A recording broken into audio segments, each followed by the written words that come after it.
Assalamualaikum warahmatullahi wabarakatuh. Para mahasiswa dan mahasiswi yang saya cintai dan yang saya banggakan, kali ini saya ingin menyampaikan salah satu tema perkuliahan yang berjudul relasi atau hubungan fikih siasah dengan ilmu pengetahuan lainnya.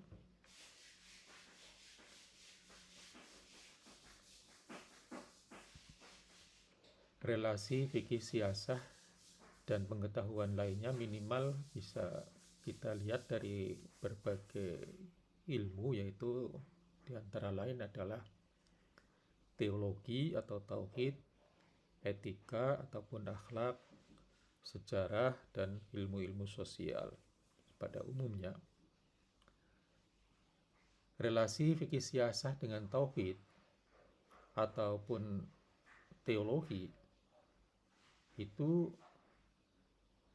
akan nampak bila dilihat dari sistem ajaran Islam yang pada dasarnya adalah merupakan satu kesatuan yang meliputi akidah, akhlak, dan syariah. Fikih sebagai kesatuan atau sebagai kesatuan, ketiganya tidak bisa dipisahkan. Oleh karena itu, Abdul Wahab Khalaf misalnya membagi hukum itu juga bisa dibagi menjadi 3 hukum-hukum yang ada di dalam Al-Quran. Menurut beliau ada hukum yang disebut hukum i'tiqadiyah, ada hukum khuluqiyah, ada hukum amaliyah. Nah, sebagai bagian dari hukum amaliyah, fikih siasah tidak bisa lepas dari hukum-hukum yang lain. Nah, hubungan fikih siasah dengan teologi ataupun ilmu kalam ataupun tauhid, ya, kadang-kadang disebut sebagai tauhid, disebut ilmu kalam ataupun teologi, sebenarnya tampak pada kasus di mana terdapat seorang imam yang dinilai zalim atau berbuat dosa besar. Dari tinjauan fikih, pertanyaan yang muncul adalah apakah ia masih sah menjabat sebagai imam atau batal. Jadi persoalan sah dan batal adalah terminologi yang digunakan fikih. Sah batal adalah penilaian fikih melalui apa yang disebut sebagai hukum wad'i. Akan tetapi, ia juga bisa dinilai dari segi akidah atau teologi dengan mengajukan pertanyaan apakah ia masih tetap dipandang sebagai seorang yang mukmin atau sudah kafir. Nah, salah satu kelompok yang dikenal dengan sebutan Khawarij memandang bahwa kezaliman atau dosa besar akan menjadikan imam ataupun seorang penguasa tidak layak disebut sebagai seorang mukmin. Oleh karena itu, pada waktu Ali dan Muawiyah dinilai oleh kelompok ini telah melakukan kezaliman ataupun dosa besar, mereka tidak hanya melepaskan ketaatannya kepada kedua orang ini, yaitu tidak taat kepada Ali maupun tidak taat kepada Muawiyah, tetapi malah berusaha membunuhnya karena kedua orang ini telah dinilai kafir dan halal darahnya menurut Khawarij, ya, menurut kelompok Khawarij. Kelompok Khawarij ini ya nanti adalah kelompok yang sampai sekarang itu menginspirasi gerakan-gerakan radikal, ya, yang mengarah kepada terorisme. Sementara kelompok mayoritas yang kemudian dikenal dengan sebutan Ahlus Sunnah wal Jamaah, jadi bagi kelompok ini, kezaliman atau dosa besar, kalau memang itu betul telah dilakukannya, tidak mengeluarkan seseorang dari keimanan. Jadi seseorang itu tidak berarti dia tidak lagi beriman, andai kata dia melakukan dosa besar. Dan orang beriman masih layak dipertahankan sebagai imam yang sah. Jadi tetap dilihat dari segi tinjauan fikih, meskipun orang melakukan dosa besar, kalau pertanyaannya apakah masih sah sebagai imam atau tidak sah, ya masih tetap imam yang sah. Jadi hubungan antara fikih siasah dengan teologi juga tampak dalam literatur fikih klasik, ya. Jadi persoalan imam ataupun tema tentang imam atau kepemimpinan yang merupakan salah satu pembahasan fikih siasah ternyata juga menjadi salah satu bab pembahasan kitab-kitab yang membicarakan akidah. Jadi kitab-kitab yang membicarakan akidah itu biasanya ada subbab yang membicarakan tentang imamah. Nah, itulah mengindikasikan bahwa apa itu siasah itu tidak bisa dilepaskan dari uh, akidah. Kemudian bagaimana kaitan ataupun relasi fikih siasah dan etika ataupun akhlak? Nah, bila etika diartikan dengan ilmu yang membicarakan perilaku baik dan buruk, maka fikih siasah bisa dikatakan sebagai ilmu yang syarat dengan pembicaraan etik. Karena fikih itu sendiri sebenarnya merupakan norma etik di samping norma hukum. Fikih tidak hanya berbicara benar dan salah, apa yang harus dilakukan dan apa yang harus ditinggalkan, tetapi fikih juga berbicara tentang apa yang sebaiknya dilakukan dan apa yang sebaiknya ditinggalkan. Nah, apa yang sebaiknya ditinggalkan dan sebaiknya dihindarkan itu adalah sebenarnya kalau istilah sekarang disebut sebagai kode etik ya. Oleh karena itu dalam fikih dikenal beberapa tingkatan hukum taklifi seperti wujub, hurmah, nadab atau mandub, karohah, dan juga ibahah ataupun mubah. Demikian juga dalam fikih siasah, di dalamnya tidak hanya dibahas tentang hak dan kewajiban penguasa atau rakyat, tetapi juga dibicarakan norma-norma etik yang sebaiknya dilakukan oleh mereka. Dan karena norma etika bersumber dari agama, maka dalam Islam sepanjang sejarah tidak pernah muncul gagasan atau pemikiran yang berusaha memisahkan agama dari kekuasaan. Pemikiran politik dalam Islam dengan berbagai madhab dan aliran yang ada selalu bersandar pada prinsip-prinsip agama. Ini dapat dilihat pada tulisannya Ahmad Mahmud Subhi. Pemikiran tentang perlunya pemisahan agama dari politik adalah karena pengaruh kebudayaan Eropa. Pemikiran semacam itu tidak mungkin bisa diterima oleh masyarakat Muslim.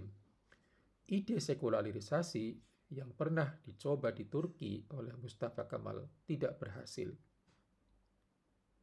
Hal ini terbukti dengan munculnya gerakan kembali ke agama sepeninggal beliau, sepeninggal Mustafa Kemal Atatürk. Jadi sebagaimana sekularisme dalam pengertian ekstrim itu juga sulit diterima, tapi kembali kepada agama kalau memang nanti kembali ke agamanya dia menjadi ekstrim itu juga bisa menjadi persoalan juga. Jadi semuanya ekstremitas itu adalah sesuatu yang biasanya selalu tidak baik.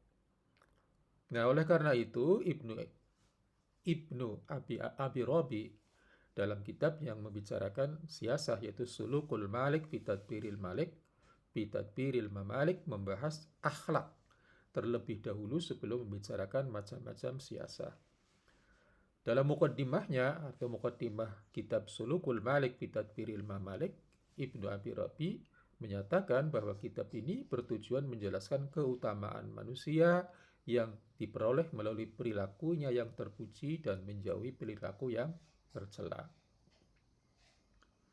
Keutamaan seseorang, katanya, yaitu kata Ibnu Abi Rabi, timbul dari jiwa yang bersih, watak yang suci, dan akal yang tidak dikotori oleh ideologi yang sesat. Ibnu Abi Rabi juga menyebutkan pentingnya agama yang lurus dan sunnah atau tradisi Nabi yang adil untuk mengatur dunia beserta warganya, serta untuk menyelamatkan mereka dari tindakan kesewenang-wenangan. Hubungan antara akhlak dan siasah juga nampak pada buku yang ditulis oleh Muhammad Arqon. Arqon menulis kitab ataupun buku berjudul Al-Islam, Akhlak wa Siyasah. Jadi begitu dekatnya akhlak dan siasah sehingga Arqon itu menyebut bahwa Islam itu isinya sebenarnya hanya dua, akhlak dan siasah. Dalam muqaddimahnya, Arqon antara lain mengatakan bahwa untuk memberikan gambaran yang tepat tentang hubungan akhlak dan siasah dalam Islam dewasa ini sesungguhnya amat penting, meskipun sulit, kata beliau. Karena untuk menjelaskan hal itu diperlukan satu penilaian yang seksama terhadap kedudukan ilmu akhlak dan ilmu siasah pada pemikiran Arab periode awal. Hal ini mengingat berbagai karya ilmiah yang berbicara tentang manusia dan masyarakat yang terbit dewasa ini amat jarang yang mengkaitkan antara etika dengan akhlak. Bahkan cenderung seolah-olah orang itu membenarkan yang namanya politik itu licik, yang namanya politik itu adalah kotor dan sebagainya. Lebih-lebih yang khusus berbicara tentang tema di atas, yaitu tema tentang akhlak dan siasah. Oleh karena itu, saya sengaja mengangkat tema itu untuk menggambarkan Islam dewasa ini. Itu kata Arkaun. Tema tentang akhlak dan siasah. Kemudian bagaimana relasi fikih siasah dengan sejarah ataupun tarikh? Nah, belajar dari pengalaman masa lalu adalah merupakan petunjuk ataupun nasihat kata-kata yang sering didengar berkenaan dengan pentingnya sejarah. Al-Quran menganjurkan kepada umat Islam agar belajar dari kejadian masa lalu untuk kepentingan masa depan. Wal tandur nafsun ma qaddamat li ghadin. Seorang mukmin hendaknya juga tidak jatuh dua kali dalam lubang yang sama. Itu dalam sebuah hadis. Sebagaimana telah dijelaskan oleh Abdul Wahab Khalaf, bahwa ayat Al-Quran yang menggambarkan dusturiah hanya sekitar 10 ayat. Ayat Al-Quran yang bahas hukum dauliyah sekitar 25 ayat. Ayat Al-Quran yang membicarakan hukum iktisodiyah wal maliyah hanya sekitar 10 ayat. Itulah ayat-ayat yang dijadikan pijakan pokok dalam pengembangan fikih siasah dusturi, fikih siasah dauli, dan fikih siasah mali. Oleh karena itu, pengalaman sejarah amat diperlukan dalam pengembangan fikih siasah. Itulah pendunya wal tandur maqaddamat liqatin, belajar dari sejarah. Sejarah bukan saja merupakan kaca, cermin ya, tempat bercermin. Namun banyak norma-norma dalam fikih siasah yang dikembangkan dari pengalaman sejarah. Aturan atau norma yang berkait dengan tata cara pemilihan atau pengangkatan seorang pemimpin atau imam banyak diantaranya diambil dari pengalaman sejarah, khususnya sejarah Khulafaur Rasyidin. Sebagai contoh, syarat nasab Quraisy bagi seorang pemimpin. Syarat ini diikuti oleh kaum muslimin dari waktu ke waktu bukan karena kekuatan dalil nakli yang mendukungnya. Karena sejak awal dalil nakli ini sudah ada yang membantah. Syarat ini sebenarnya juga tidak sejalan dengan jiwa Al-Quran yang mengajarkan adanya persamaan hak tanpa membedakan ras dan keturunan. Penerimaan syarat ini lebih diakibatkan oleh adanya konsensus sahabat ketimbang dalil nakli yang mendukungnya. Nah, oleh karena itu, setelah dalam sejarah terbukti bahwa suku lain pun bisa tampil sebagai pemimpin yang berhasil, maka syarat ini sudah tidak diperlukan lagi. Jadi ini adalah contoh dari belajar dari sejarah. Dalam kitab-kitab yang ditulis pada masa klasik, para ulama masih mencantumkan nasab Quraisy sebagai syarat untuk seorang imam. Tetapi dalam buku-buku yang ditulis cendekiawan muslim kontemporer, syarat ini sudah tidak dijumpai lagi. Demikian pula dalam proses pengangkatan imam. Pada mulanya seorang imam hanya bisa diangkat melalui proses pemilihan yang dilakukan oleh ahlul halli wal aqdi. Akan tetapi pada saat ada orang yang tampil sebagai penguasa melalui semacam kudeta militer, maka para ulama pun menambahkan lagi teorinya dengan menyatakan bahwa kekerasan adalah, atau dengan kata lain ya, kudeta militer atau bil ghalabah ya, adalah salah satu cara yang bisa ditempuh seseorang untuk menjadi penguasa. Kalau dalam bahasa sekarang adalah semacam people power ya. People power itu juga bisa menjadi cara untuk mendapatkan atau menumbangkan kekuasaan. Meskipun cara ini tidak dibenarkan oleh aliran Qadariyah, Khawarij, dan Mu'tazilah, tetapi syarat ini sempat juga dibenarkan oleh Ahlus Sunnah wal Jamaah. Lagi-lagi, pembenaran ini juga muncul setelah para ulama melihat kenyataan. Jadi secara realistis bahwa kebanyakan Bani Marwan tidak diangkat melalui prosedur konvensional, yakni pemilihan yang dilakukan oleh Ahlul Khalli wal Aqdi. Mereka dengan paksa mengangkat dirinya sebagai imam, dan ulama pun akhirnya mengakui mereka sebagai imam yang sah. Karena kalau tidak diakui, ulama khawatir akan timbul kerusakan ataupun fitnah yang kira-kira dampaknya lebih besar, lebih luas. Di sini saya pikir ulama sebenarnya sudah menerapkan semacam al-akhdhu bil akhaffi dzararain, ya, atau apa itu, kemadharatan yang lebih besar itu harus dihindari dengan cara mengambil kemadharatan yang lebih kecil. Dari sejarah, kita akan mendapatkan pelajaran tentang proses perjalanan kebangkitan suatu bangsa dan juga proses keruntuhannya. Salah seorang ulama yang rajin mengamati perjalanan berbagai bangsa atau dinasti dalam Islam adalah Ibnu Khaldun.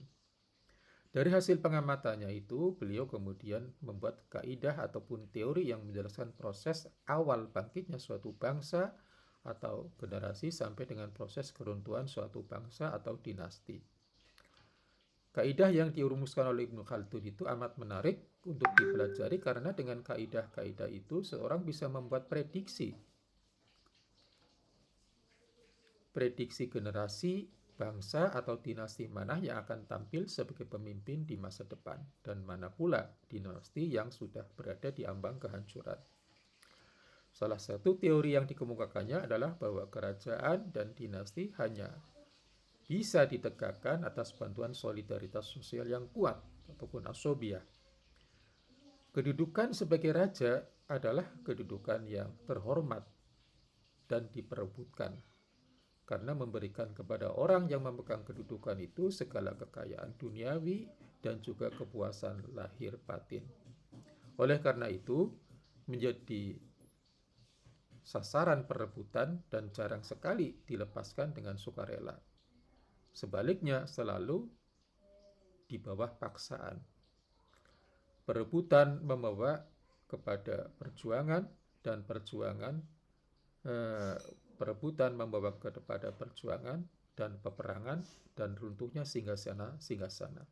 Kesemuanya itu tidak bisa terjadi kalau tidak dengan solidaritas sosial yang kuat, yang anggota-anggotanya lebih sanggup berjuang dan bersedia mati guna kepentingan bersama. Itu menurut teorinya Ibnu Khaldun.